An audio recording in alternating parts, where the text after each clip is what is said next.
Fenny Rob here, and I'm pretty excited to get my first ever Kickstarter in the whole wide world.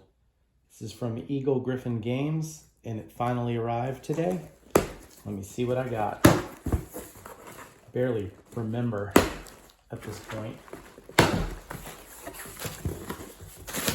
So they look fresh and good, I hope.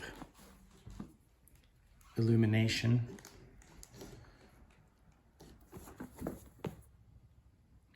It's a two-player game. It's supposed to be really thinky. I can't wait to play. But that's not it. Also get this new, I think it's a reprint. It's the Impoverished Pilgrims edition of The Road to Canterbury. This is another one of those games I really had never heard of.